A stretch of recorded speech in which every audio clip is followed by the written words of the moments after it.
We're live.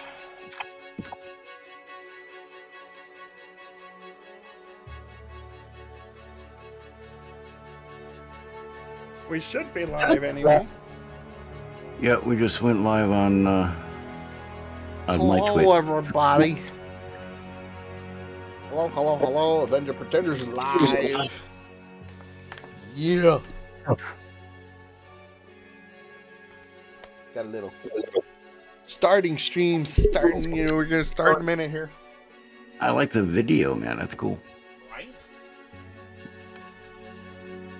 I know it's part of the video game, but it's pretty cool.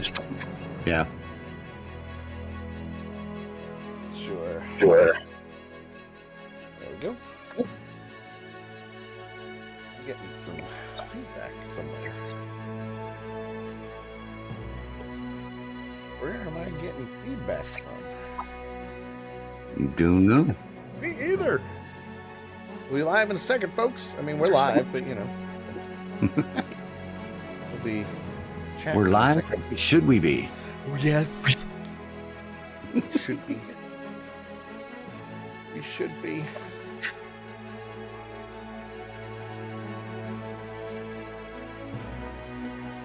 Avenger Pretenders. Yeah. What, you want me to do the intro now? Not yet. Hold on. Okay. Or are you you don't have the one to play? No, I do. Just give me a second. Making sure got everything up and running on my end, which I do. Yay. That just means I ain't got to do it, so. You what? I'm good with that. No, you're gonna do it. You're gonna do it. I don't want to do it. You always do it. All right. Are we ready? We are ready. In 3, 2, 1. Gentlemen, welcome back as always to Avenger Pretenders. Yes, Sully and the Redneck JT, they are going to dive back into the Marvel Cinematic Universe as we review episodes 2 and 3 of the new series Moon Knight. Sit back, relax, grab your alcoholic beverage and a big old bag of popcorn because we're going to be here for a while. Sully, take it away. Oh, I thank you, JT. Thank you very much, sir. Wow, I'm getting like a lot of feedback. This is so weird. Take it away. See, I got echo. Oh, I thank you, JT. Well, I'm not hearing any feedback in the video itself of what's coming through. Oh, something's coming through because I'm hearing it. And I'm not connected via Bluetooth. So I have no idea what the hell is going on. So hello, everybody, and welcome to Avenger Pretenders. I'm Sully. We got something going on in the background here. Something's going on. I'm wondering if it's on my end. Hold on a minute here. Let me check my dashboard. No, my dashboard's clean. My dashboard is clean. But well, you were getting the feedback until I changed boards, right? Say what? So you didn't start getting the feedback until I changed boards, right? That's correct.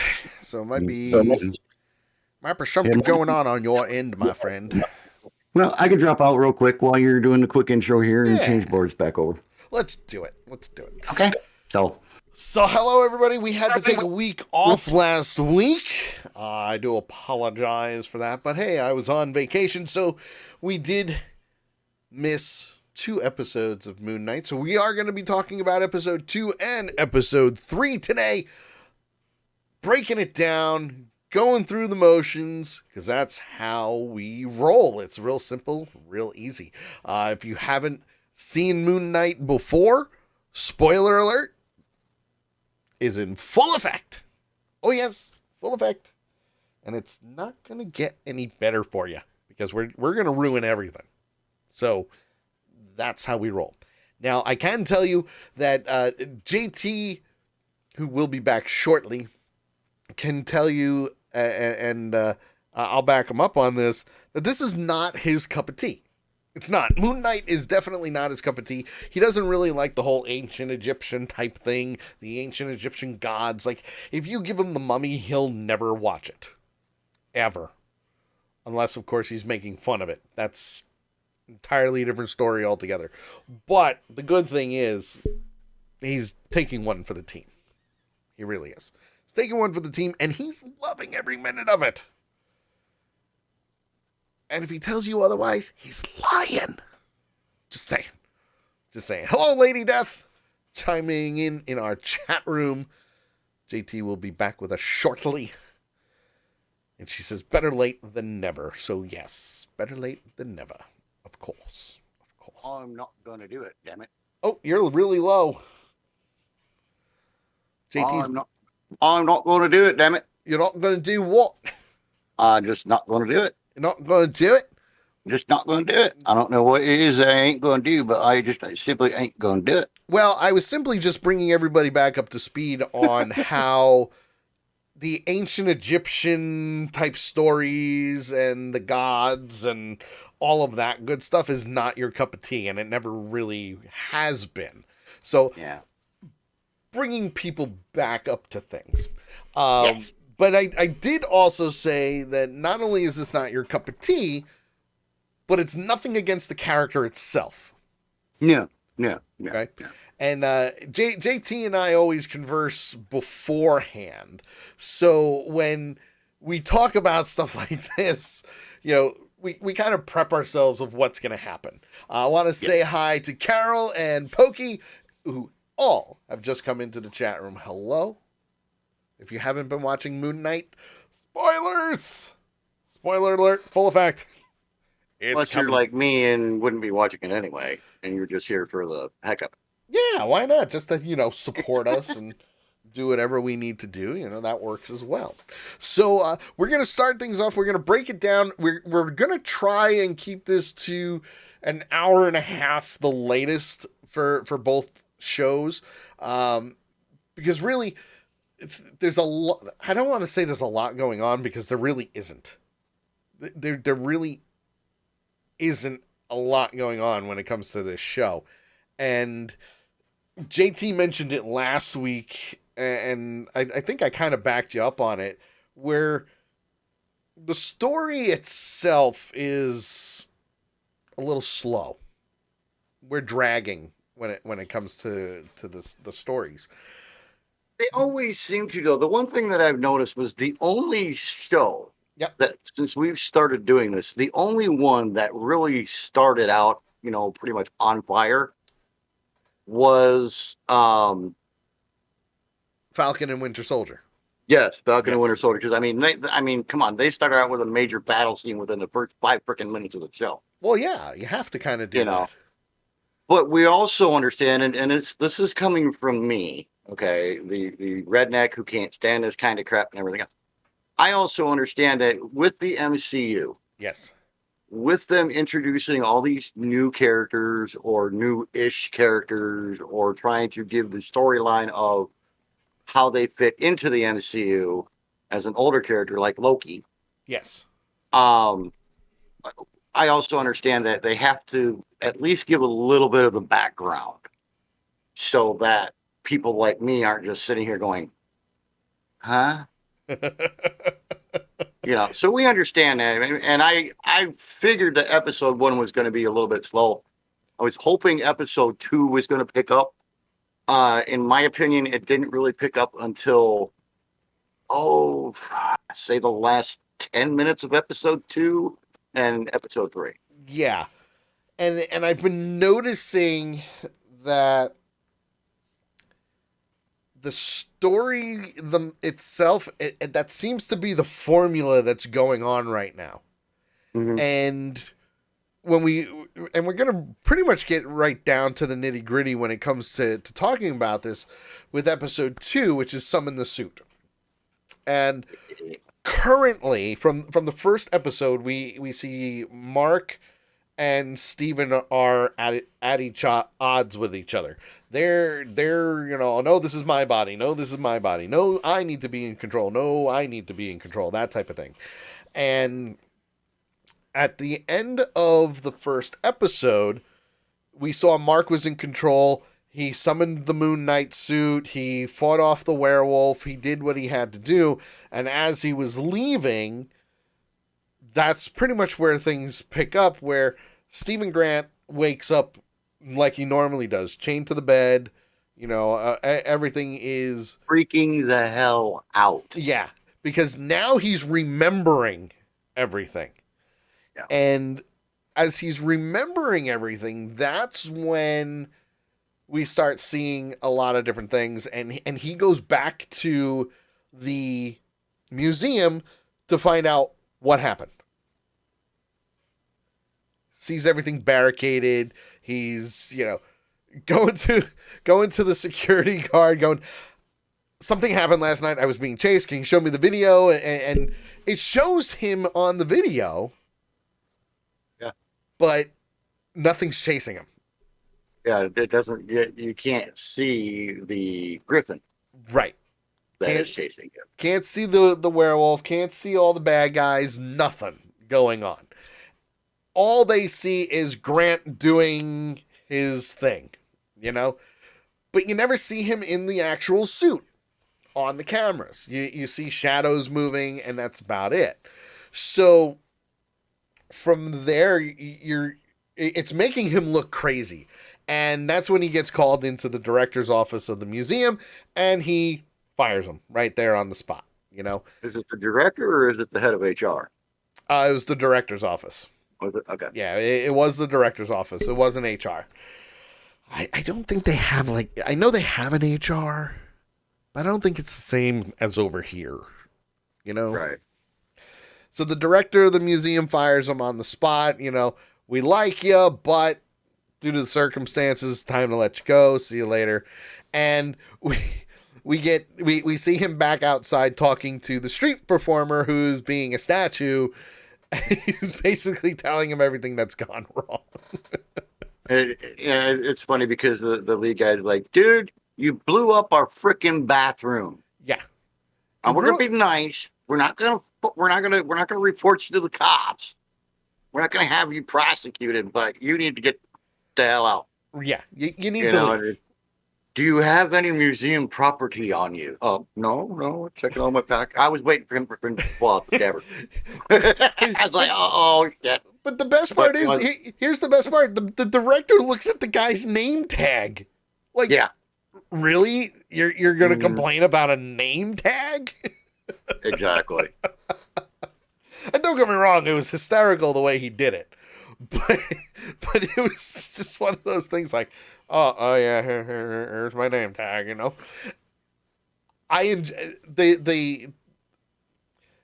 the dialogue in that scene alone was funny. It was funny because it was, hey, we got to let you go, but you know what? You're such a nice guy, and we're not going to press charges or anything. But you got to go. You got to go. Yeah, and it's nice that as I hate to say it, but with as fucked up of a storyline that they have going on here. Yeah. And I'm sorry, I don't care who you are, even you have to admit there's a pretty fucked up storyline. Oh yeah, absolutely. Up to this point, and God help us if it gets even more. Absolutely.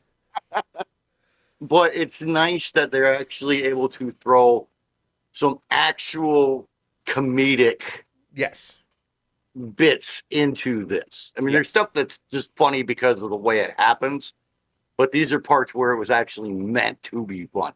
Yeah, and that's the thing. It's more of the comedic side of things. It's the low down, everyday guy getting let go from work type of thing, but it kind of reminds me of Ant-Man when Scott got fired from Baskin-Robbins. Yeah. Baskin-Robbins always finds out, man. so in a lot 31 of ways, flavors and 31,000 spies. They always find out. I mean, if you think about it, in a lot of ways, it's a perfect callback to Ant-Man, the way they did it. It really was. It is a good, homage, I guess you could call it. It was a good thing, Yeah. And from there, Steven is kind of reflecting on him getting fired, and he agrees with it. He's not really mad or anything like that.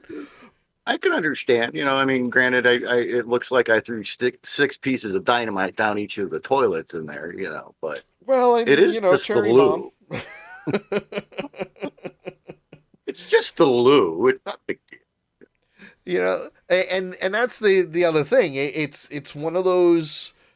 Okay, well now what happens? And from there, he he's kind of tracking down some things because he's got the key. He's got the key that he found in the first episode with the phone. So he decides that he's going to track down where this What it is. is, where it is, what it is, who it Yeah, is, why it is.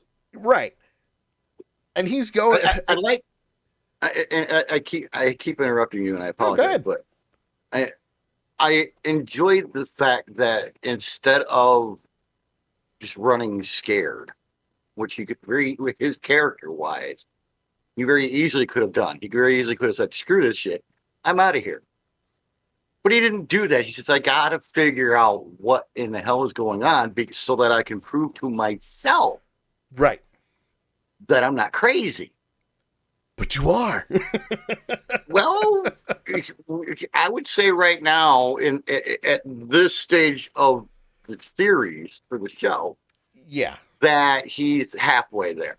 Yeah. Absolutely. I would say he's halfway there. But I like how he did this. He walks through the city holding this freaking key tag up, and he finds it, and he walks in, and he goes, basically, he says, "Do you know me?" Yeah. To the guy at the desk, and he goes, "Yeah, I know you. You're number 43. But your accent, you have an accent. What's with that accent? That was the wife, too. Yeah. Yeah, what's up with that stupid accent? Yeah. Well, I mean, you know. And it's just funny how people know him, but he doesn't know them. Yeah. Well, but that and we find out why here. Because that's the thing. Mark is the one who got the bin, the storage unit, and so on and so forth.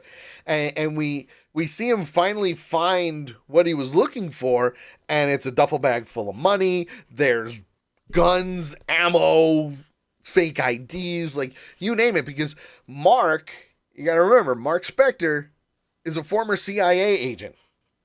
Just to say, it's a U.S. passport. Well, there was more to the U.S. passport. There were other passports in there. He found the first one that he saw was the U.S. Yeah, the first one was there, you know, and that was one of the things that kind of tipped him off. Like, hey, wait a minute, what the heck is going on here? Why are we doing what's going on?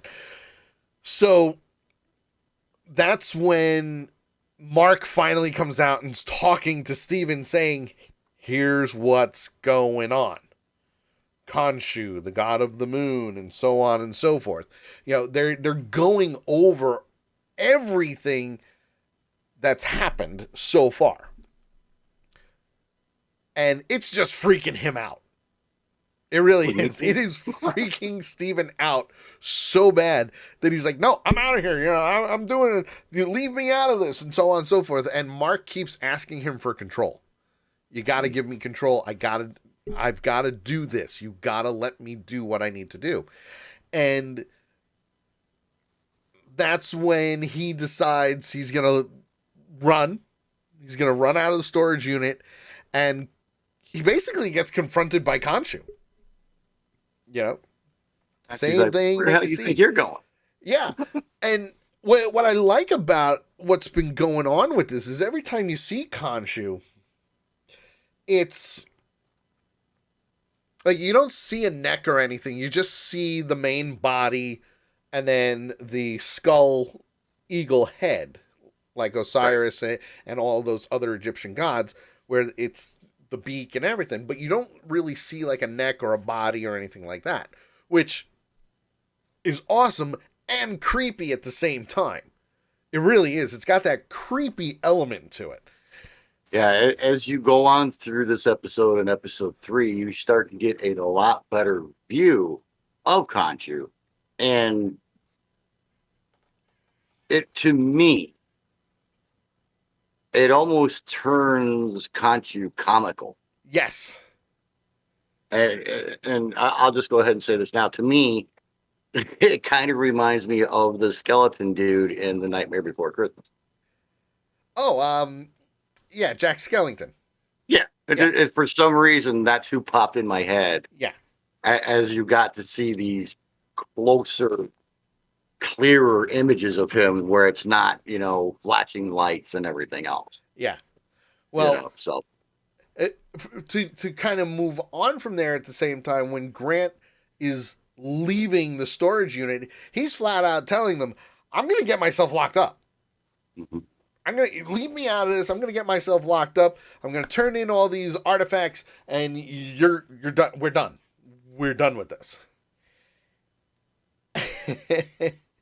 Good plan. It's a great plan. I love the plan. How It can was you fuck with me when I'm in jail? it was a great plan. The problem is when he left the building, Layla shows up. And for those that paid attention in episode 1, Layla was the female voice on the phone that he called that had been calling his cell phone left and right and never got a call back until he finally answered the phone as Stephen Grant. And this is Mark Spector's wife. So technically Stephen Grant's wife too, but he has no recollection of it. He has no idea. And she is more confused at the situation because she had no idea Mhm. that he had split personality disorder. Right. He had no clue. So from there, she's questioning him. What's with the fake accent? What are you doing here? Why haven't you gotten in touch with me? I hate to say it, but it's the nagging wife conversation. And I'm not saying all wives nag. I'm not doing that. No. I'm just saying it's the. If you're not going to say it, I will. Yeah, sure. But think about it. It's that type of situation of, well, where are you going? Why haven't you called me? What are you doing? How come you didn't text me when you got there? What are you doing? How come you haven't cleaned yet? Why didn't you do the dishes? How come the garbage With the accent. Right. So it's one of those things. She's giving him like the riot act / 20 questions all in one shot, which is confusing him even more. Yeah, because he doesn't know what the hell. He's like, wait a minute. Who the hell are you? Yeah. What do you mean you're my wife? Right. And now she's not only is he getting confused, but she's getting confused, and now she's getting pissed at him. Because it's like, how dare you? It's like, You're going to find out. right. So from there, Spector is warning Grant not to get her involved. It's too dangerous. He's trying to save her and protect her and so on and so forth. When eventually she finds out about the scarab that Ethan Hawke's character Harrow is trying to get. And all hell breaks loose because now she's pissed that he has it and found it and didn't tell her. So now the dominoes are falling. This is a very interesting marriage that's going on. And it's not getting any better. It's not. And he's still not really sure about it. Yeah. And that's when they're approached by police officers. The moped ride back to the apartment was awesome. Let go of my shoulder. It's like, well, how am I supposed to hold you? What am I supposed to hold on to? Okay, that works. I can put my hand there. That works. So from there, like I said, they come up in contact with 2 police officers, and if I remember correctly, their names are Billy and Bobby. Billy and Bobby. Bobby! Damn it, Bobby! You need to learn how to sell propane, Bobby.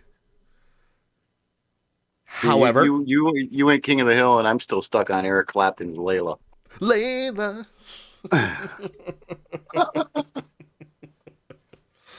Layla. Get on my knees, Layla.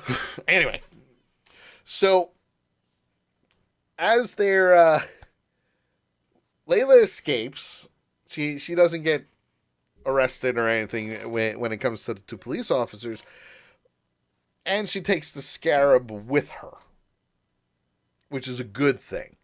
But then they see Spectre's ID and they say, it's fake, so they arrest him and they bring him in for questioning, only to find out that the two police officers are part of Harrow's cult. You talk about a big butt Yeah. in the storyline, and I'm not talking Peter Griffin's butt. I'm talking Godzilla's butt or King Kong's size butt Right. in this whole thing. Yeah, and it's one of those, shit.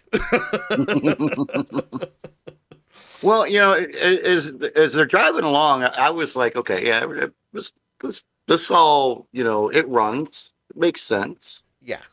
Until they turned off onto that little tiny ass side street. I was like,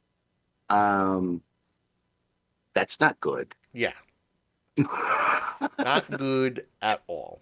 And the brain's trying to logic it. Well, they're going around to the back door of the police station. That's where they bring the prisoners in and blah, blah, blah. But the smart side of my brain is going, shut the hell up. But you got to remember, what they were doing was they basically looked up his entire life history right there in the car, including a video and pictures of him lining up archaeologists and killing them. Yep. And Steven's like, I didn't do that. That wasn't me. Like, no. And that's when they say, well, here we are. We're here. And, oh, by the way, here's Arthur Harrow. We're a part of his cult. We're his members. Yay. So now you have to answer to Harrow. And when they get there, Harrow is laying down the line. He's just like, listen, I'm not here to hurt you. I'm sure the voices in your head are going a little crazy. I bet you can hear Khonshu, which we see Khonshu up in the buildings, up on the roofs of the buildings or in windows. We can see him overlooking things, but obviously we're really mostly seeing him at night. Yeah, we see a glimpse of him during the day, but he's mostly at night because he is the moon god, Right. And I love how through this whole thing, him and Mark are still arguing. Yes. Throughout this whole thing, they were arguing in the car. The door popped open, and blam, he fell out, and there's, Arthur. Yeah. And everything. It's just funny. Which that reminds me of the way Deadpool is in the comics, where he's talking to his inner monologues. Mm-hmm. Yeah, he's got two inner monologues, an innocent one and a violent one, And then, of course, he's got himself. He's crazy. He breaks the fourth wall. Like I called it, the Jason Bourne version. Yeah, pretty much. Pretty much. I mean, that really is the way it happens. Right. So, Khonshu is Khonshu is overlooking. He's got his voice. Mark is arguing with Grant, and Grant's saying to himself, hey, this is, give me control. Let me do it. Don't listen to the guy. You can't listen to him. And Harrow is basically saying the same thing. Don't listen to Khonshu. I like how he sat there, the prophet guy. I want to say Arthur, but I know it's not right. Yes. No, you're right. Arthur Harrow. Is it Arthur? Okay. Mm-hmm. I like how he sits there and says exactly what Khonshu is saying. Yes. I bet you right now he's telling you to let him take over so he can get you out of here or something like that. Right. And I liked how he did that, but it confused me for a minute because I was like, well, how would he know what Khonshu is saying and doing? How would he know that? Right. Which he reveals that he's a former Avatar. And I think he said he was the original. I think he said he was the first Avatar for Khonshu. I think. Probably from modern time, but not the original, because you got to remember there's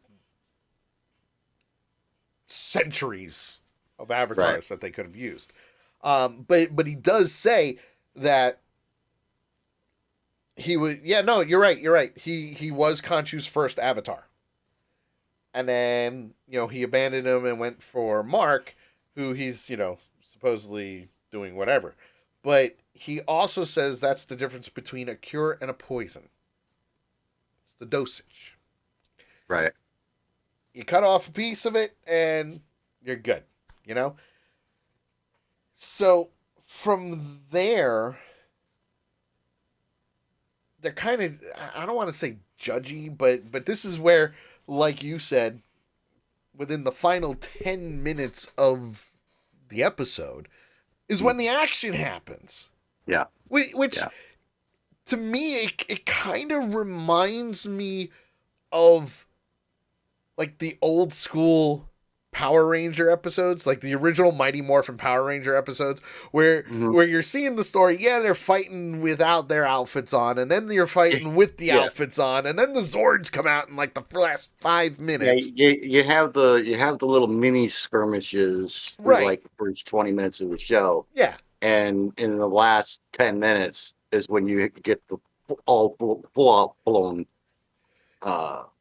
Right, you get the battle Zords. You get the giant monster because they defeated him when they were little. Now let's make him bigger. That type of thing.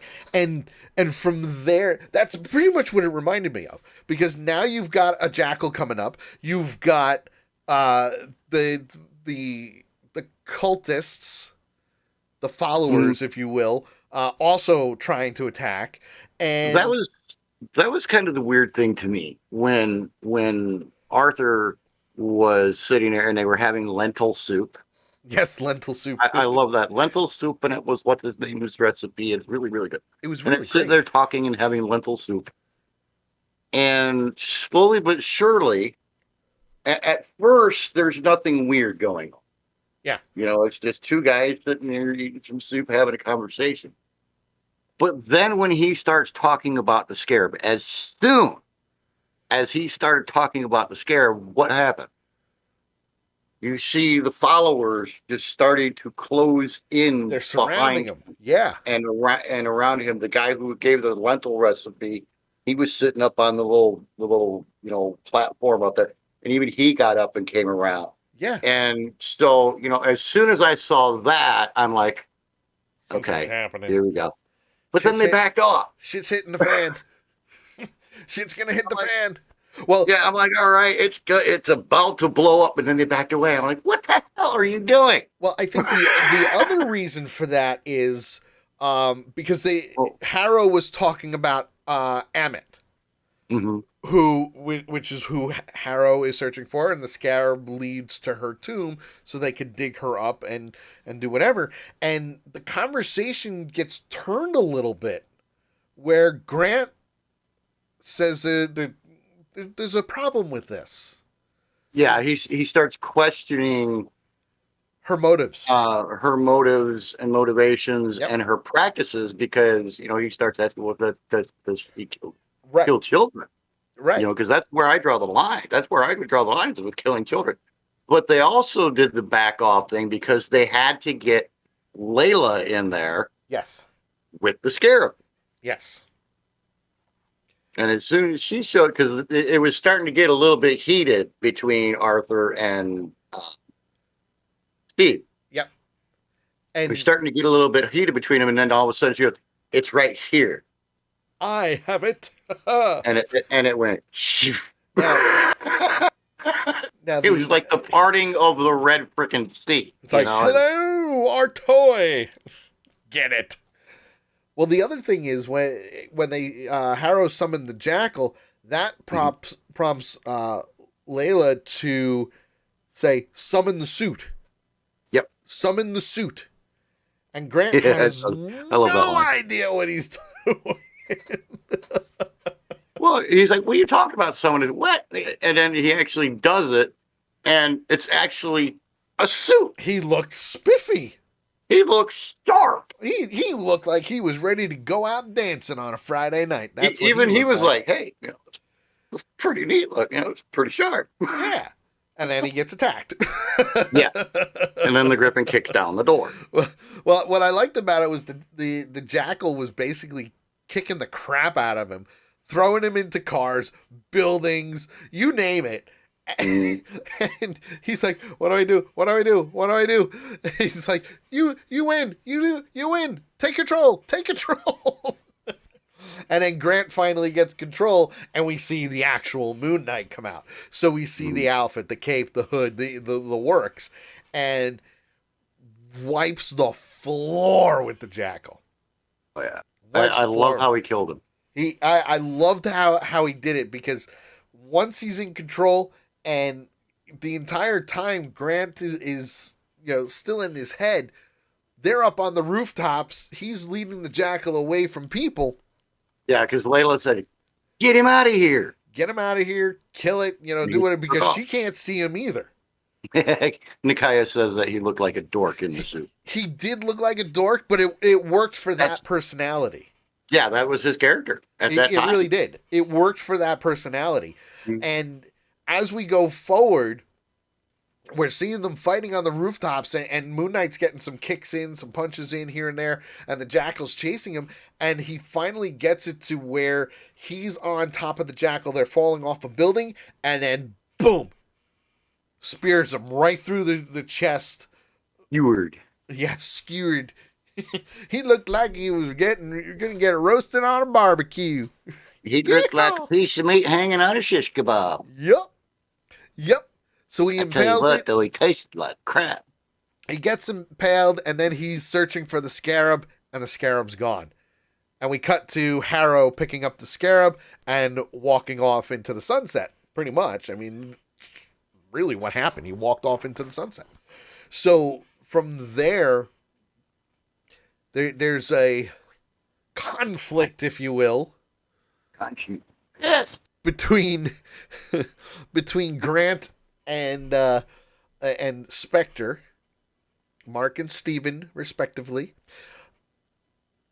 And Mark is in control. Mark's in control. He's if it wasn't for you, man, we wouldn't be in this mess, so on and so forth. Like, going all out. I like how he got into it. After they killed the gremlin, and Spectre saw Steve in the mirror. Yeah. And Steve was like, "Is this what it's like when when you're not in control? Is this how you feel?" And Mark's like, "Yeah, just go with it. You'll get used to it. You'll get used to it eventually." Yeah, absolutely. And it's funny because you can see the inner turmoil between the two. Grant does not like Mark. Mark does not like Grant. And it's just one of those things where you can see the inner conflict happening between the two characters. And really, even though it's the same actor, he's playing two totally different characters in one body.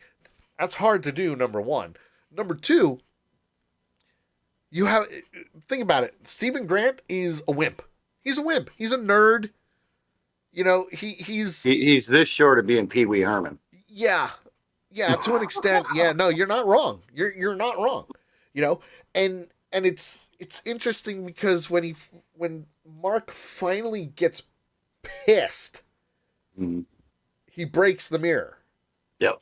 And shatters it. He looked like freaking Triple H going off on Goldberg, kicking him in the chest. Yeah. I mean, he just lost it. And from there, because the Scarab was lost and Harrow had it, now Khonshu is pissed and threatens to take Layla as his next avatar. Which we find out that the reason Mark became the avatar was to save Layla from becoming that avatar. I was just going to say, chivalry. The reason that Mark was doing this at all was because of that. He wanted to protect Layla. Yeah. Which is very noble. So, it's very noble. And at the same time, from there, Mark knows what he has to do next. And Khonshu flat out says it. You know where you're going next. Mm-hmm. And we cut to Egypt. Mark's in Egypt in a hotel room. With a bottle of Jack in his hand. A bottle of Jack in his hands, drinking the bottle. Yeehaw. It was wonderful. he gets to the balcony of his hotel room, and you can see the Great Pyramids. So now we're starting to get interesting, so to speak. We really We're are. definitely delving into things a lot more. Yeah, we're And getting more details. the plot is starting to become a little bit more obvious. Carol, you have a great night. We will see you tomorrow. Bye, Carol. And don't knit too hard. We don't want you to throw an elbow or something. That's right. That's right. Just saying. I love the scene as when they ended the episode when he ripped the curtains open and there's the pyramids and everything. It's like cool. Yeah, That was a neat way of ending interesting. that episode. It was definitely interesting, and that was the end of the episode. That was it. That was the end of the episode, which is why I say it reminds me of those old school action TV shows with superheroes and ninjas and stuff like that. Hell, even the old Western. Yeah, the old Western, the gunfight thing. didn't happen until 10 minutes until the show was over. Yep. Or you know what? I'll even go a another length of it's like a Hallmark Christmas movie. It's the same story. And the two people who meet and fall in love don't kiss until there's 5 minutes left of the movie. You know? And I'm sure I'll get flack for saying, oh, I like Hallmark Christmas movies. Listen, there's nothing against the Hallmark Christmas movies. They're Hallmark Christmas movies. Are they really Christmas movies, though? Just what it reminds us of, the way that they did it. Right, but that's the thing. That's what it reminds us of. So from there's not a lot of Easter eggs with this series. There really isn't. It's truly surprising to me, especially with as in depth as this series is. Yeah, that there's been no mid-credit scenes or end-credit scenes. You probably won't see that until the final couple of episodes. Well, you would think they would want to tease something for the next episode, you know. But I mean, like I said, with as in depth as this whole thing is, it surprises me that they haven't done something like that. Yeah, and I get it. But again, there's really not a lot going on, you know. Right. There really isn't when it comes to these Easter eggs, you know. Yeah, you could probably give a lot more references to the comic book than anything.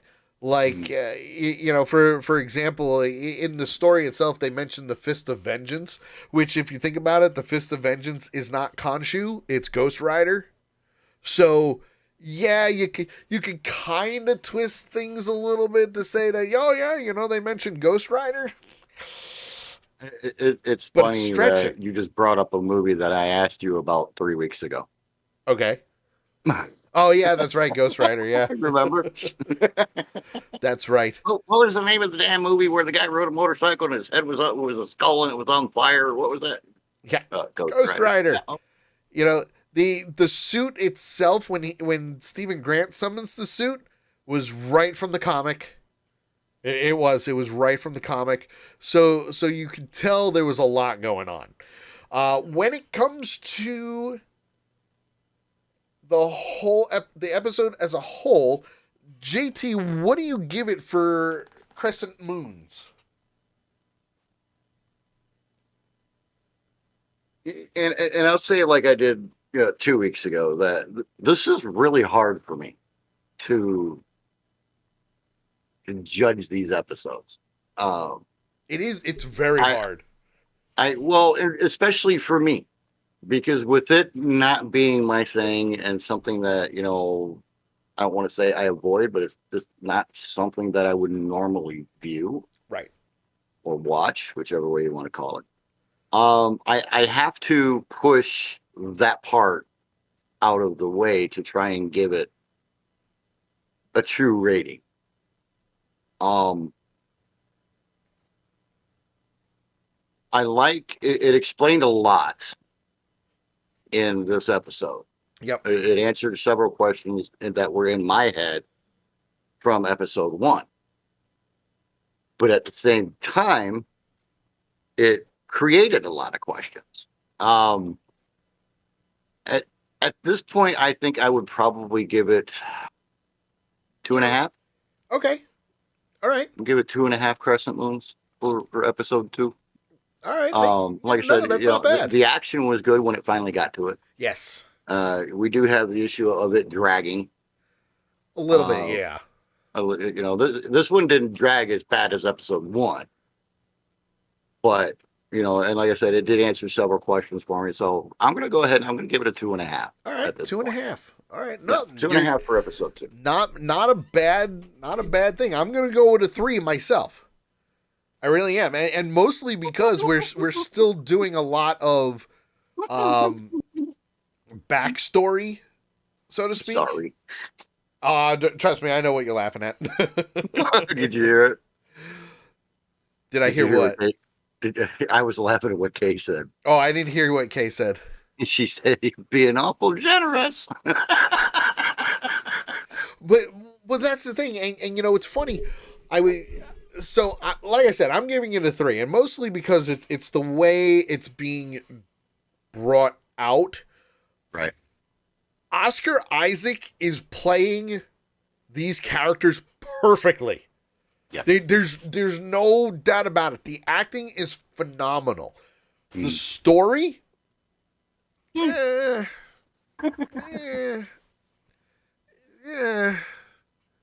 It's getting hard. Yeah. For this, it's getting hard. And I was talking to my dad about it, and he's a comic book guy. He knows Moon Knight, and even he's having a hard time with this. Right.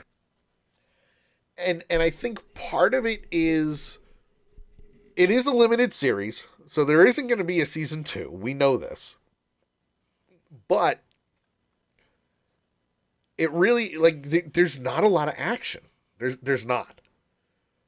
So episode 2, I'm going to say a 3. Needs some work. But I think that's where episode 3 is going to come in. For me, it's one of those things just like it was with Wanda. Yes. It's one of these, they really need to pick it up or they're going to lose me. But obviously, I'm not going to stop because unless you stop, we're both like, you know what? There's only 3. After this next one, there's only 3 episodes left. Thank goodness. So we're almost done. That's the thing, And then, of course, once that's over, we got Obi-Wan Kenobi coming up. So but I'm looking forward to that. I know it's going to be awesome. But we get to go back outside the MCU. We get to go flying. So in the long run, I give it a 3. Lady Death is giving it a 3 also. Mm-hmm. But at least we're all in agreement that the series is okay, but it's missing something. It's missing what that is. I don't know. I really don't know, because otherwise the acting is great. There's something in the storyline that just isn't catchy. Yeah. Can't figure out what it is, even from an outsider's perspective. And hopefully, already knowing ahead now is they hopefully solve that problem in episode 3. Right. I mean, if I remember right, I gave episode 1 2.5. Yeah, like 1.5, 2 is what you gave it. 1.5. Okay. Yeah. And so they got some work to do, because I'm on the verge of Wanda right now. But you know what? I'll say this. With WandaVision at episode 4, they saved the whole film. Shit got real. they saved the entire freaking series, literally, in my opinion, with episode 4. Yep, episode 4 and on. Episode 4 was like, okay, now I want to watch. Yeah. It's a possibility that could happen now. It could. Because if you think about it now, now we've got episode 3 of Moon Knight. Oh, yes, we're going twofer.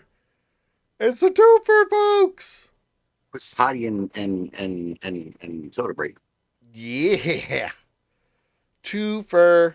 We're going old school with twofer. You We're know? only 5 minutes over, so yeah, we're doing good. Yeah, we're doing great.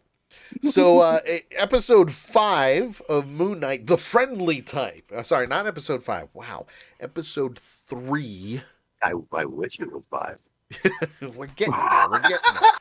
Episode 4 is this Wednesday. We are getting there. Yes. So, We are getting in this episode, the friendly type, it's taking place right after episode 2. So, we're already in Egypt. But what we're seeing a couple of different scenes that there's really not much going on. It starts off with Harrow using the scarab to find Amit's tomb, and they find it and they start digging. No matter what happens, start digging. Dicking. You can dick the sand all you want as long as you keep shoveling. Just keep digging. Keep digging, damn it. Keep digging. So, from there, it's one of Harrow's spies, I guess you could say, lets him know that Spectre's in Egypt and he's trying to find him and he's doing whatever. So now instead of Harrow's cult, they're now known as the Disciples of Amit. So now we have a name. Disciples of Amit. And as you learned from episode 2, Amit, bad. Bad. Yeah, and that's the one thing that helped to kind of clear things up for me. Yes. Because you have Khonshu, Yes. who punishes people for crimes they have already committed. And Amit,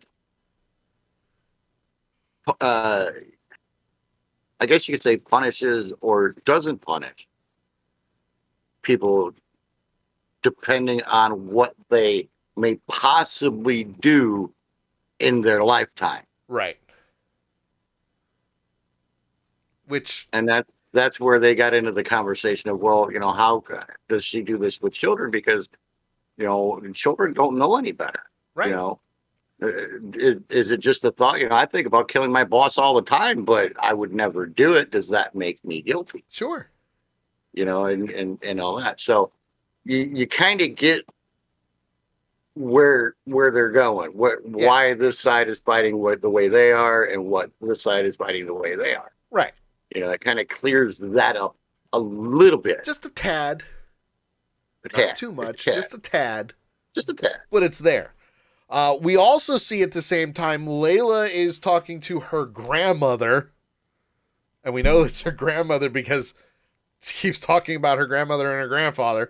And her grandmother makes her a fake passport and gets her to Cairo. Picture perfect. Yes. Picture perfect passport. Picture perfect. So she's able to go and do whatever. And Mark, at the same time, is now confronting some of the disciples of Amit and beating the living crap out of them. They're fighting. But at the same time, Steven is trying to get Mark to not kill anybody. Yeah. And Mark is... when he's fighting the 3 guys. Yeah.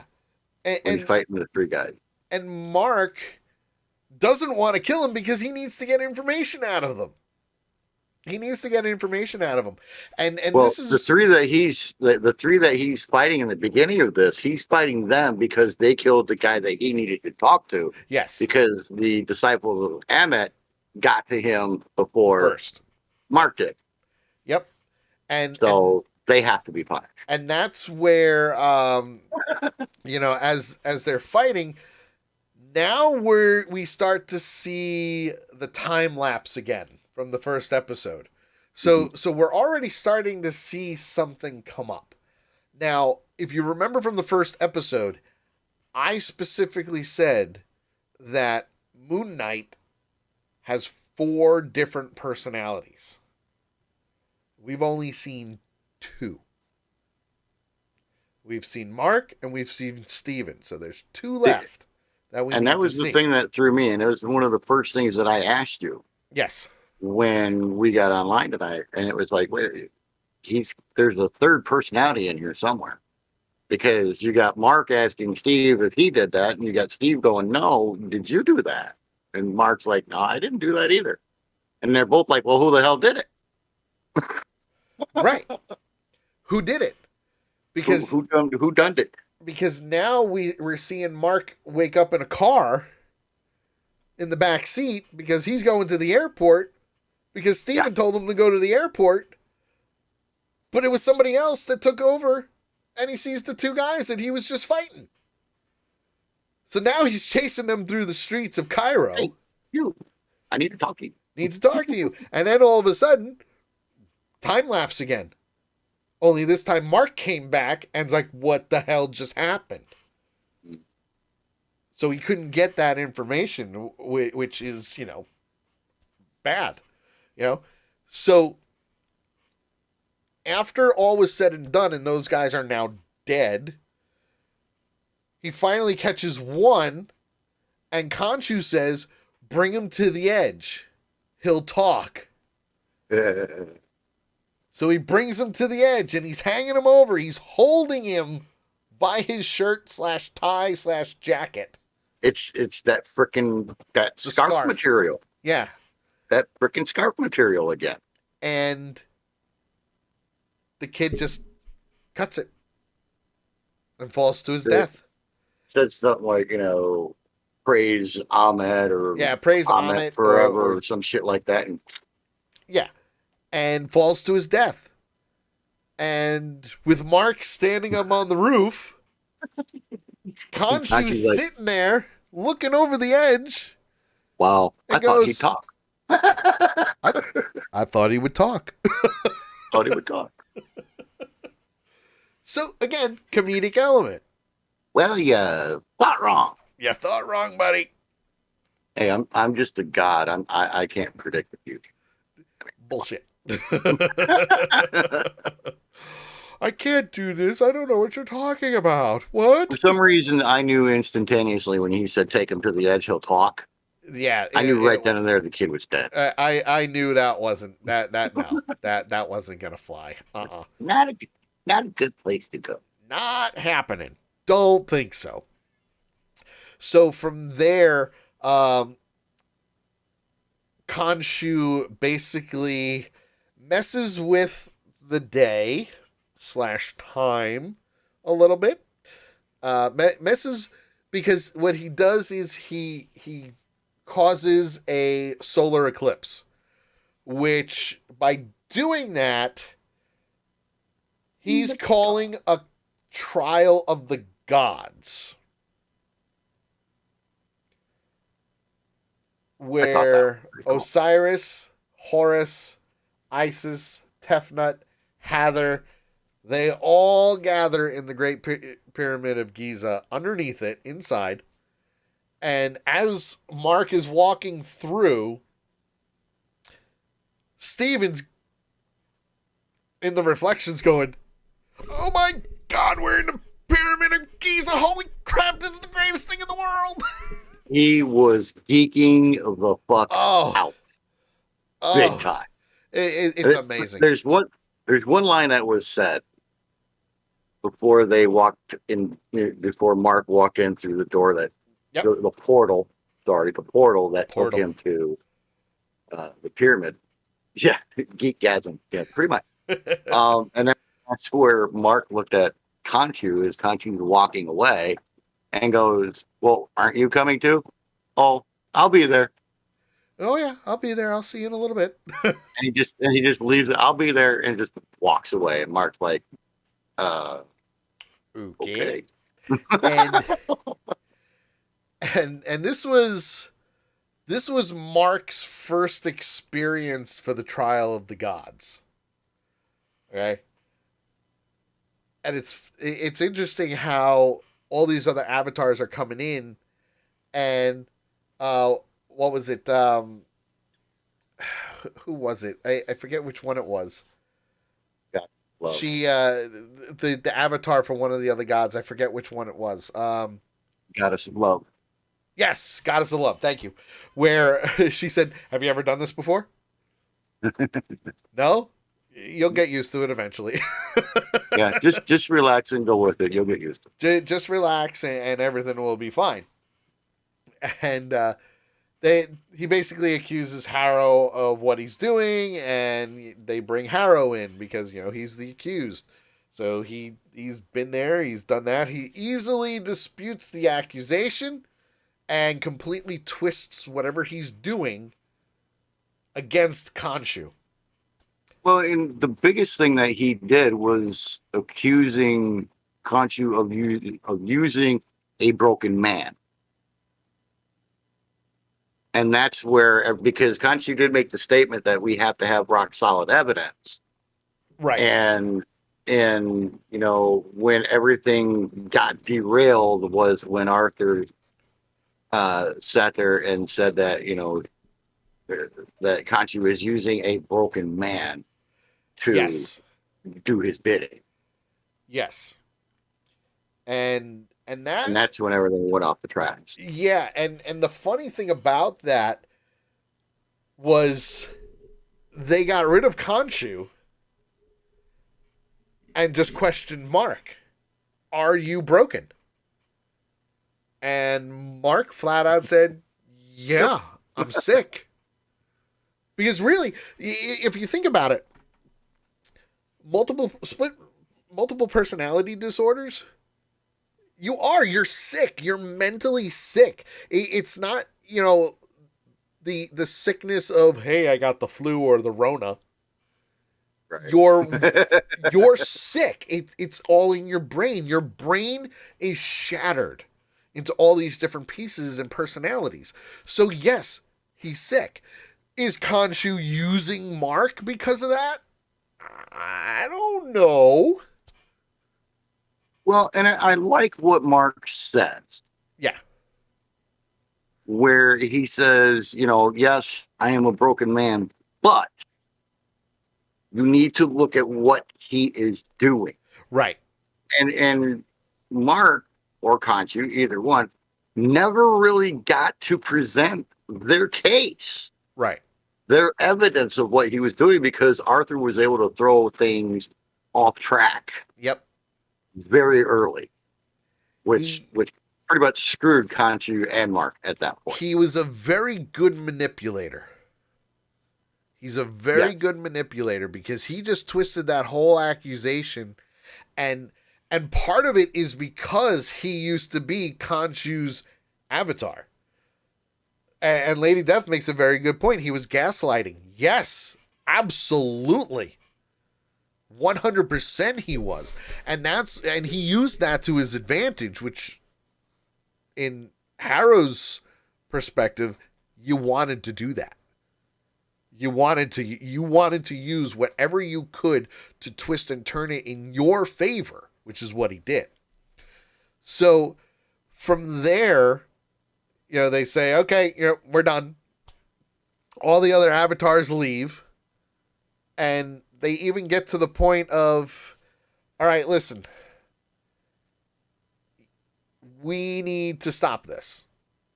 If we're not going to get the help of the gods, we need to stop this.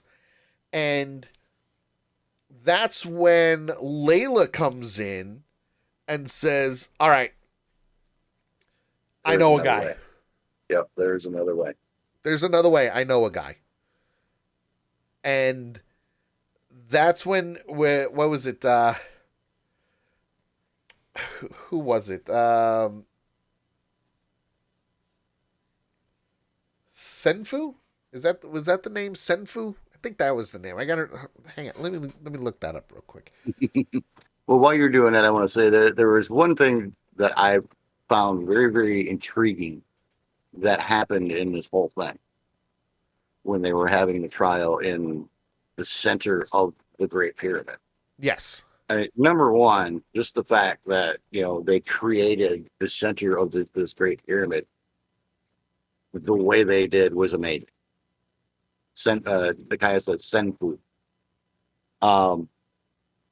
But Yes, the thing that I Senfu. liked was that the main god, stopped Mark from attacking Arthur Yes.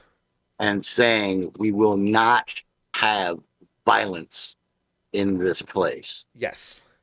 And then he says, "We want to talk to Mark," and went like this. And I guess basically kind of kicked Senfu out No, and Khonshu. let Mark, or Khonshu, sorry, and let Mark take over. Yes. Which I thought it was really cool how he stopped the violence yes. in such a, I guess you could say, in such a reverent place. Yeah.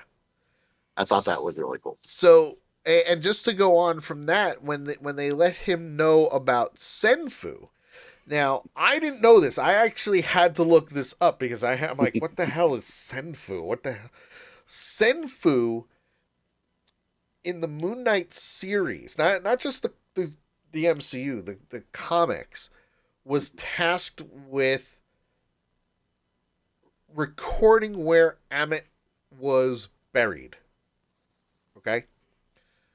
Which then brings us to Anton Mogart, who is the person that Layla knows because he's a collector of sorts. He actually knows where his crypt is. Yes. Knows where the crypt is, knows, he's a collector of Egyptian tombs and stuff like that. Black market type stuff. It's a black market collector. Yes. Black market collector The to kind preserve that Steven and Layla don't like. Yeah. Well, from there, they're on a boat. They're going to meet the guy. And again, this is where the old TV shows come back.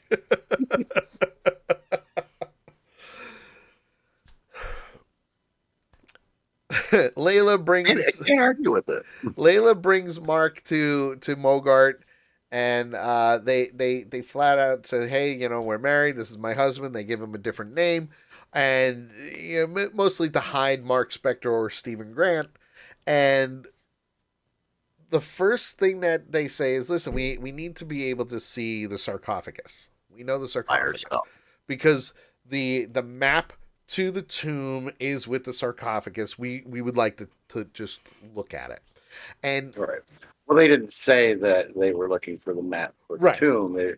It's funny because whatever the guy's name is, Mogart asked why they wanted to see it, and Layla started to answer, and he cut her up and says, "No, I want to hear from him." Right. And Mark just kind of goes, "I just want to check it out." Pretty much, I want to take a look at it. Well, and that's the it thing. Didn't go over too well. and that's the thing. It really didn't go over too well. And when they were looking at the sarcophagus, he flat out said, "Okay, I need to." Layla's like, "You need to let Steven do his thing. Let Steven do his thing because Steven, he's the one who can read this." Yeah. And Mark was very stubborn about it. Like, "No, I'm not letting him have control because he'll never give it back to me," so on and so forth.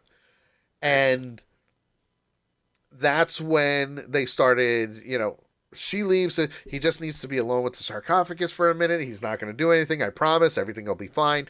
And they're watching him talk to himself. Going a little batshit crazy. I've actually seen that in real life.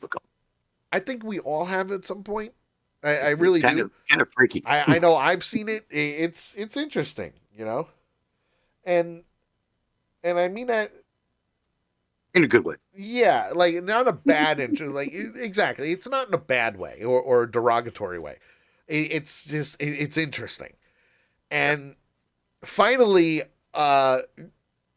Grant doesn't take over, but they're using the reflections, and Mark and Grant are actually working with each other to figure out what they need to do with this map of the stars to find the tomb. Jesus. And then Harrow shows up. Yeah. God damn it, dude. Harrow shows up and pretty much does what he does. He flat out says, "Hey, Mogart, I can offer you this." And Mogart turns on them. Guns and all, doing what they need to do. And Harrow's just like, "Listen, I can, this is just a taste of the power that I can do." And he crumbles the sarcophagus. Just crumbles it with the powers that he has from Amit. And that's when all hell breaks loose again. It's wonderful. All hell breaks loose. You know? And even Mark's like, he's trying not to summon the suit, but eventually he has to. Again, within the last 10 minutes.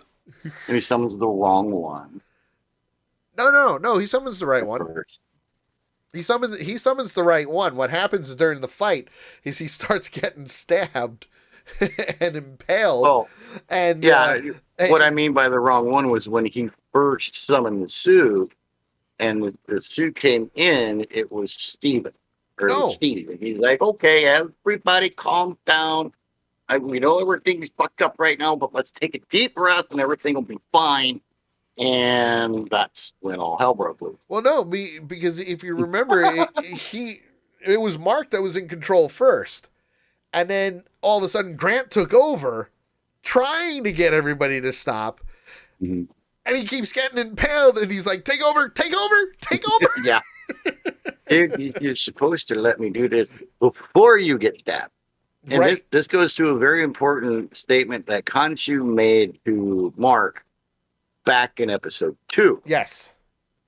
About the healing powers of the armor, which, in other words, the healing powers of the suit. Yes. Absolutely. So after that, they finally win. They escape. They go off and they do whatever they need to do. And they're finally talking, and it's Spectre and Layla, and they're trying to figure out what exactly they need to figure out in order to find this tomb. And it's interesting because Mark is so stubborn that he's not going to get control of his body back if he lets Steven take over. But we also get into a little bit more detail of with what Mark's going for, because Mark, he's not letting Grant take over, and at the same point in time, he says to Layla, "I had this under control at one point. I was getting better." Mm-hmm. And then Khonshu took over and all hell's breaking loose in my head again, you know? Can you say shit? Hit the fan. Yeah. So we're going into a little bit more background now of what Mark was able to do and now. Because now he's lost total control. And again, we've only seen Mark and Steven. We haven't seen 3 and 4 yet. And we still have 3 more episodes after this. So, will we see the other personalities? I don't know. I hope so. I hope so. Because, I mean, if this is only going to be a one-time thing, then yeah, they need to get 3 and 4 in there, and they only got 3 episodes left to do it. Absolutely. And so from there, Mark finally lets Grant take control. And Grant figures out the map, makes it into a star, which resembled Captain America's star quite well, by the way. Yeah. Not exactly an Easter egg, but it was very closely related. But at the same time, even Steven is saying, wait a minute. Look at the constellations. You got to remember, back then, the skies were different. That's because she was trying to map it out with her tablet thing. She was trying to take pictures and map it out and everything, and it just wasn't working. Right. It wasn't working because nothing was matching up. Because you got to remember, over time, bodies of water shifted, land shifted, earthquakes happened. It happened. Well, the Things main moved. thing that they said was that stars drift. Yes, stars drift. Stars move. Stars drift. We may not see it, and it may not drift much, but they still move. And you need to have the exact layout of the night the map was made. Right. And that's when Khonshu says, I have a way, but it comes at a great risk. Yes. And then he says, my favorite line. Steven, tell Mark to come and free me. When he wakes up. When he wakes up. And what Khonshu does is he tells Steven to do exactly what he does, and he moves his arms up in specific ways, and they start spinning the night sky. See, that was the weird part to me. Why would he need Steven's help to do that? So you got to remember, in episode 2, Harrow specifically told Steven that he needs an avatar in order to do certain things. Otherwise, all he can do is push a piece of paper. He can't do anything else. Or cause the wind. Right. So he needs that vessel in order to do specific things. He needs the actual body. Right. So the whole time when they're in the desert and he's mimicking what Khonshu is doing, he's using, I don't want to say he's using him as like a puppet, but if you think about it, it's more of like a marionette. Yeah. You know? Well, it's an avatar. Yeah. So he has the literal explanation of an avatar. Right. So he has to do what he has to do in order to do the things he has to do in order to get the powers to work correctly. So because he's using the avatar, Steven has to do exactly what he has to do, so the power just flows through him. Right. Well, makes sense. Thank you for clearing that up, because that did confuse that pissed off the gods. I mean, the way they did this, though, was freaking awesome. Yes. I mean, you're talking about time-lapsing, backwards time-lapsing, centuries. Yes. Centuries of star charts. Of star charts. And over that period. I mean, it was just amazing. It was really, really cool the way they did it. And that was the cool thing about it was it Khonshu knew the night sky. He knew the exact date and time that picture was made. So he had to rewind the sky in order to get it to work. But he did it and the whole world saw it. Everybody like, what, man? So the Enid, which is all the gods, Horus, Osiris, all of them, they imprisoned Khonshu in what they call a Ushabti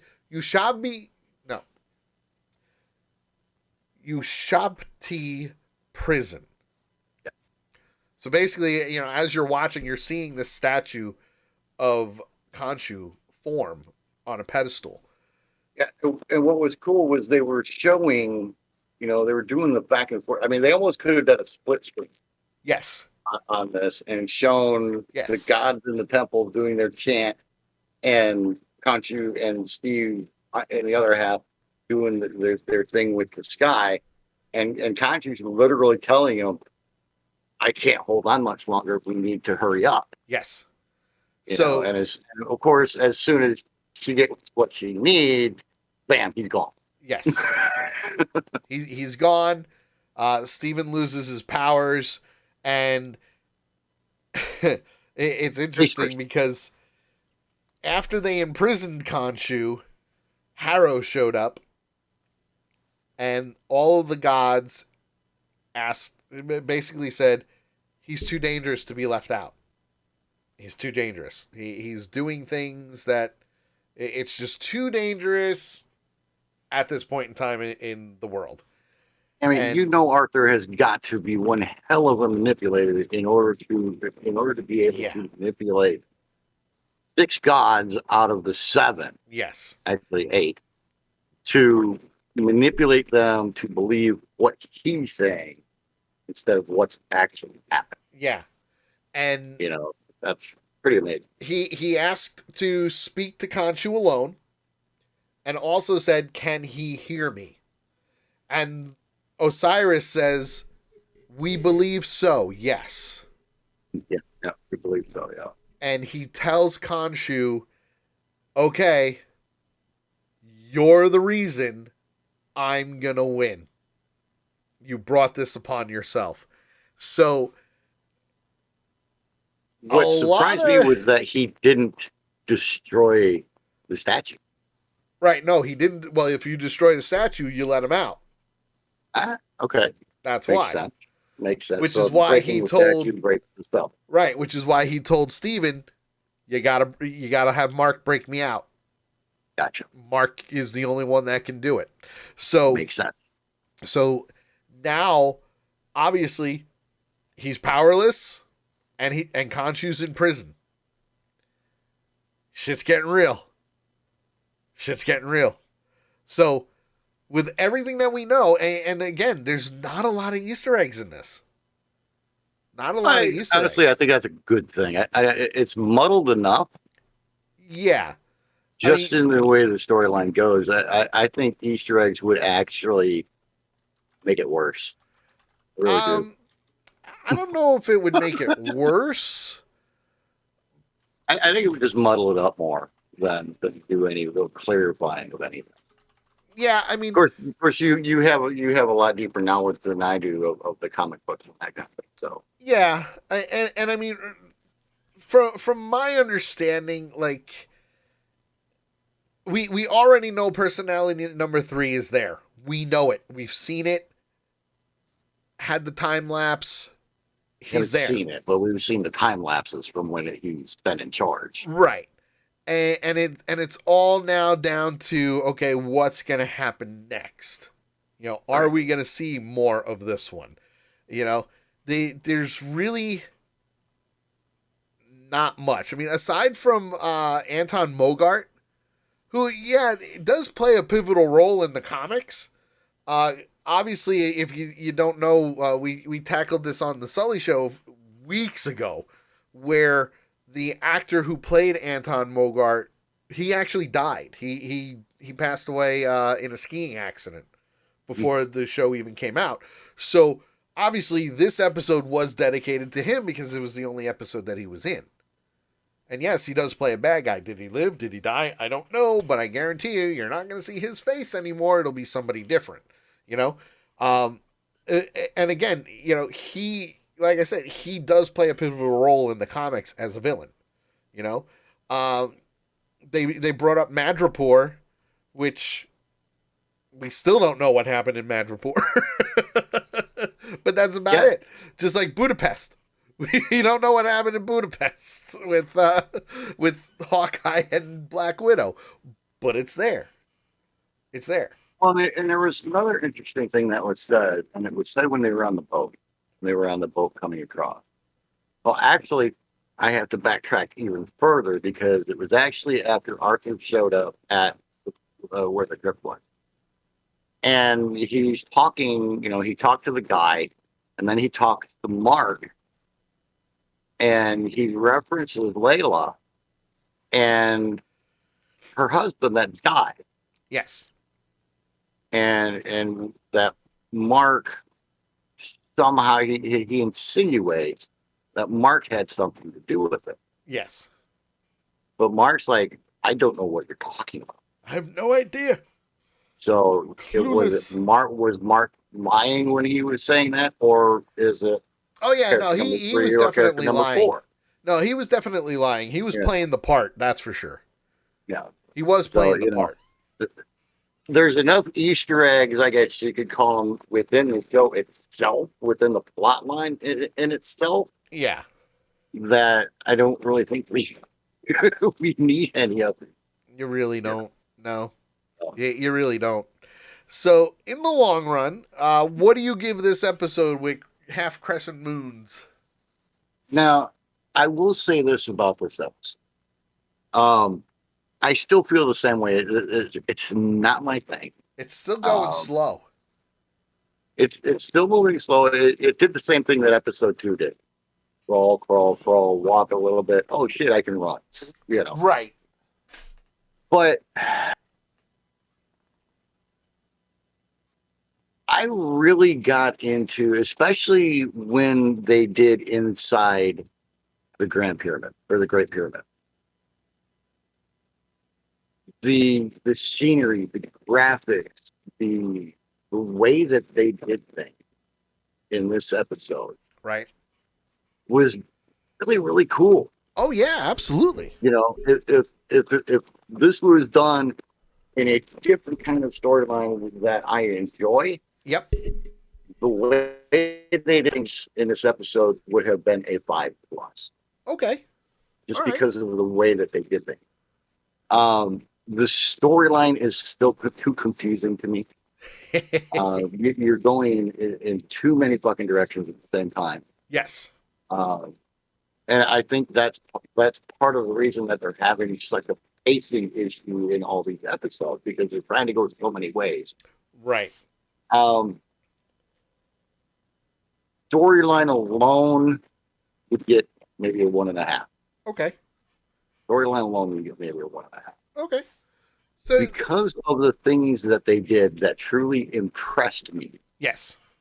that truly impressed me, like inside the Great Pyramid, like when they were looking in the sarcophagus and they find the not piece of paper, but the garment remnants, basically, Right. that had the map on it and that kind of stuff. Because of the way they did those things, I'm gonna have to give it a 3. Okay. So far this is your highest rated episode. Yeah. So, Which is I honestly, not a bad I thing. cannot see them getting much higher than a 3. Okay. Where they, if they maintain on the line the way that they have been, Sure. I don't really see it getting past the 3. Sure. And For me. I mean, for me, I'm gonna go with the same. I'm giving this episode a 3. It's still very slowly paced. I think if we saw a little bit more of the third personality, it would probably bump it up to maybe a 3.5, maybe even a 4. You know, How much they show. I loved seeing the other avatars of the other gods, Osiris and Horus and all of them. That was cool bringing them in, because you can't have ancient Egypt without them. That's just what it is. They're the ancient gods. So seeing that, and now seeing the way Khonshu really is, You're definitely seeing more of a true character of what Khonshu is. And like I said, when they made that definition between the difference of what Khonshu was and what Amet was, which is what Arthur is, right. that cleared a lot of things up. Well, yeah, it really did. And the other thing is, it's interesting to see that his true colors are to protect the human race. Yeah. It really is. Like, if you think about it, he really actually cares about the human race. Yeah, you have. It's hard to imagine him as a protector. Yes. But when you look at his true character and what he's really about, yeah, he would fall into the protector role, whereas Ahmet would turn into the Right. Exactly. I'm sorry you can't enjoy the world we are going to make. Yes. I mean, what kind of freaking line is that to tell somebody that you're killing? You're all gonna die now, folks. I mean, it's a Thanos and the snap of the finger thing. Yeah. So, Thanos was right. Hey, Thanos was cool. I like that. I think Thanos can be a good guy. Thanos was right. So yeah, So in the long run, I give it 3. I do. I give it 3. It seems to be. It seems to be what we're doing, storyline wise. It is 3. Really, it really is. So I'm sticking with 3. I really think next episode we're gonna see a little bit of a shift in the story. I think we'll see a rating higher than 3 from you and from Micaiah on the I think next so too. episode. I think maybe we might see a little bit more of a rating from you as well. Not 100% sure. I don't. It's gonna be really hard to get me above the 3. It really is, really hard. and I get that Yeah. because we know this is not your thing. We know Right. that, but that's why But we like I like. said, I try to take that and push that off to the side. It's hard to do, but I really do try to do that. Yeah, but think of know. it this way: for you, Mhm. who did not grow up with this, No. your outside voice is giving a really great perspective on it. You know, and not for nothing, we're all seeing eye to eye on this. Mhm. Yeah, it's crazy, but it is. You know, we're all so far in an agreement that the acting is spectacular. Yeah. The cinematography is great. The I think- effects are great. I think Conchu could have been done a little bit better, but the way that it's being done is good. It fits. It definitely fits. Lady Death says, "I love Egyptian history, but having a hard time with the show itself." But that's the thing; they're not going into ancient Egyptian history. They're not. They're using the characters, but they're not going into Right. Exactly. They're not going into actual mythological lore Exactly. for the character. So in the long run, so far we've been pretty consistent. JT's been giving it 1, 1.5, 2. This is the first time he's got a 3, which is perfectly fine. That's his take on it. I'm still at a 3. I'm still waiting for that one little thing that's gonna basically change it. What that'll be, I don't know. It's interesting. It could happen. It could happen for me. I could see it definitely happening for you if they go the right way in the next couple of episodes, which I Yes. think they probably will, because things have definitely been leaning more towards you. Yeah. You know, whereas it's Geek-wise. definitely leaning more away from me. But even though I say I can't see it going higher than a 3 for me, it could happen. It's going to take something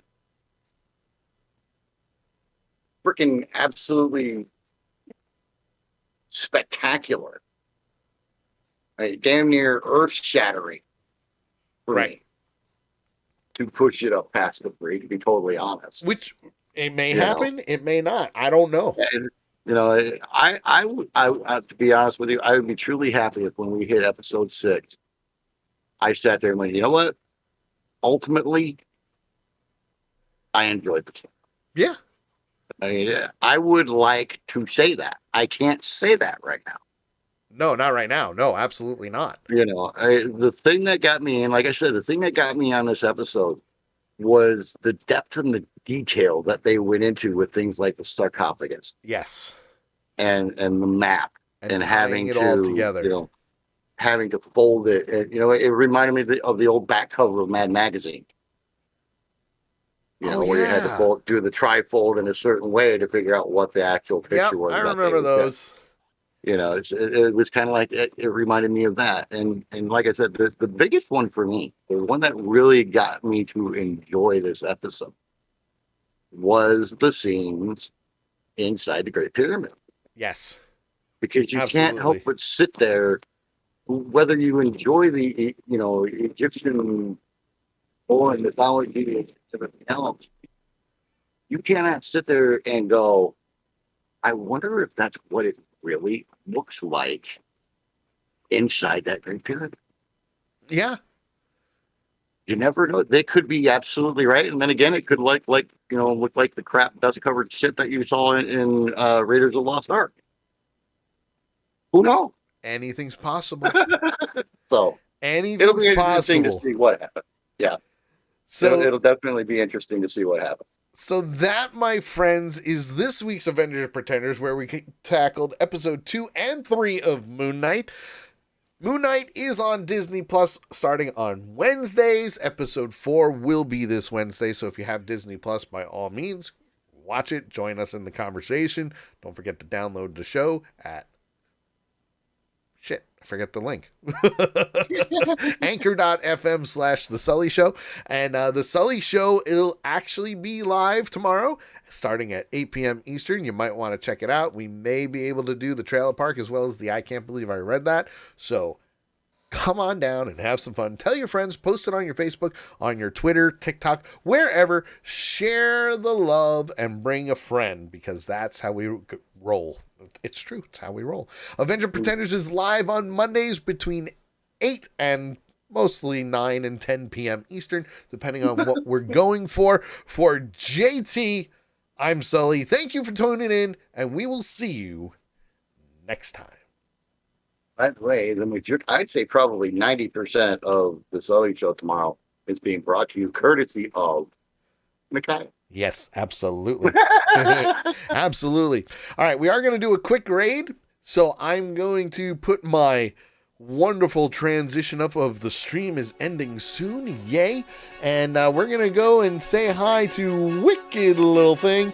She's my buddy. She's playing Elden Ring right now, so we are going to go say hi. Use Punchers Unite, and we will see you guys tomorrow for The Sully Show at 8 p.m. Eastern, right here on Accidental Punch TV. Bye, guys. Bye-bye. Bye-bye. Bye-bye. Where did her thing go? Hold on. We just lost it. There she is. Here she is. All right. Bye, guys.